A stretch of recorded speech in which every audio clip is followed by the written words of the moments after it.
This is a quickie of Ice and Fire. Brienne of Tarth.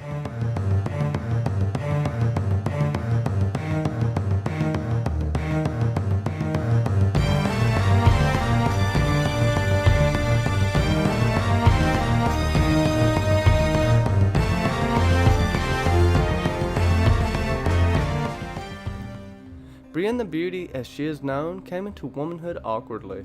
Never comfortable with being a lady and towering over most of her peers, Brienne of Tarth took up arms at a relatively early age with the approval of her father, Lord Cylon Tarth.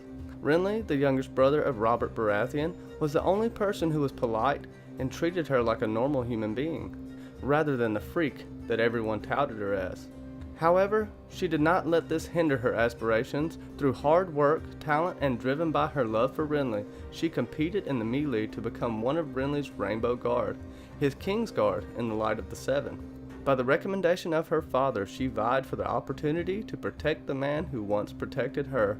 She defeated multiple challengers in the melee, overcoming none other than the Knight of Flowers, Sir Loras Tyrell, to emerge triumphant. King Renly, as he styled himself, was so impressed that he gave her a spot by his side and a blue cloak. Although Renly was not yet king, and never would become king in truth, given his sorcerous murder at the hands of his brother Stannis. Brienne the Blue, which was her color in the Rainbow Guard, took her position at Renly's side with haste and was laser focused on her task. All of her training couldn't prepare her for what happened next, though. While treating with Catelyn Stark, Renly was struck down by a shadow in the shape of his brother Stannis. Renly was dead in her arms when she was found. Choosing to flee instead of being charged for the death of her beloved friend, Brienne fell into the service of Catelyn Stark, vowing to avenge Renly, no matter the cost. She followed Catelyn to the Riverlands, where she met the recently nominated King of the North, Robb Stark. Very soon it was discovered that Jaime Lannister was his prisoner, and at his mercy. Wanting to free her daughters, Catelyn surreptitiously unchained Jaime, offering him his freedom in exchange for the subsequent release of Arya, who was already gone from King's Landing, unbeknownst to anyone, and Sansa. She charged Brienne with bringing the fettered Jaime to his family to offer as a hostage for the freedom of her daughters. On their way back, after coming across a peasant, Jaime deftly unsheathed Brienne's spare blade, and thus a symphony of swords began. Steel rang on steel as they danced. The shackled and weakened knight was no match for the mighty woman warrior, but as soon as she gained the upper hand, they were set upon and captured by Locke and his companions. Brienne's virtue was protected by Jaime through cunning, but in exchange he lost his fighting hand. It was tied around his neck as the two prisoners were led to Harrenhal. There, eventually Jaime was freed by Lannister bannermen, yet Brienne was kept as a captive. Knowing what would happen to her at the hands of the sadistic Locke and his brave companions, Jaime forced his father's soldiers to return. He found Brienne in a bear pit, armed with nothing but a practice sword. Risking his own life, he jumped into the pit and saved hers. Thereafter, she was brought to King's Landing. During their time at Harrenhal, in a very emotional conversation, Brienne found out the legend of the notorious Kingslayer from the man himself. This eventually led to her changing her view of him and even coming to respect him.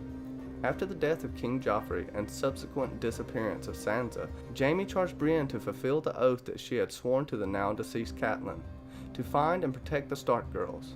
He gave her his sword, reforged from Ned Stark's ice, which she named Oathkeeper. She was bestowed Podrick Payne as her squire, took on the responsibility, and proceeded to search for the lost Stark girls. After months of seeking, she came across Arya, who was in the company of the Hound, Sandor Clegane.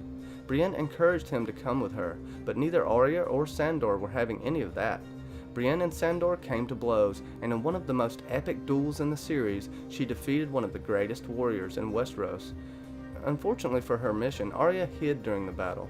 Arya had her own quest to fulfill. Following this, Brienne pursued Lees to find Sansa, taking her across the majority of Westeros, following her disappearance at what has come to be known as the Purple Wedding. After an arduous journey, she finally found Sansa, only to be rebuffed again, this time in favor of Peter Baelish. As Brienne suspected, Baelish betrayed and sold off Sansa to the Boltons, putting her at the mercy of a sadistic monster known as Ramsay Bolton. Brienne, however, steadfast, waited for Sansa outside of Winterfell, communicating to her that she would rescue her and never abandon her. Eventually, Stannis Baratheon marched on Winterfell, only to be defeated by the elements, and eventually the Bolton army. Brienne found him defeated, and finally got revenge for the murder of her first lord, Renly Baratheon. Sansa, with the aid of Theon Greyjoy, escaped Winterfell, only to be cornered by his soldiers. Brienne, having always been steadfast, was waiting in the wilderness, and saved her from them. Next, swearing her oath to protect Sansa. This time, the oath was accepted, and Brienne became Sansa's protector. There was one issue. A woman by the laws of Westeros could not become a knight. Her unspoken one true love, Jaime Lannister, solved this, cutting the Gordian knot and stating that any knight can make a knight. On the eve of the Battle of Winterfell, she rose, Sir Brienne of Tarth, a true knight of the Seven Kingdoms. And here we end with a tragedy of love and loss, Jaime leaving her for his sister and dying in her arms. Would Brienne don the white cloak of her predecessors and write of Jaime's true deeds in the White Book? Or is there a different path for our astonishing hero? Let me know in the comments below, and Brienne book version will be coming soon. Next up is Brienne's esteemed relative, Sir Duncan the Tall, as chosen by my patrons. Speaking of patrons, Amy True, anime lover Nicole, Bobby Catalano, Catherine Cronin, Catherine Harding, Clarissa Thompson, Dornish Dan, John St. Baptiste, Dark Mother, Katrin C., Nancy T., and Susan Dunkel. Thank y'all so much, and don't forget to touch all the buttons below, especially the red one, respectively of course. And in the words of House Be Crazy, no means no, and catch you on the next Quickie of Ice and Fire.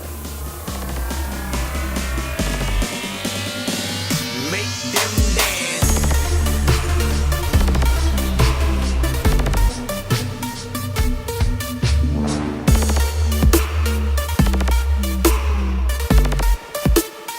These suckers are pathetic.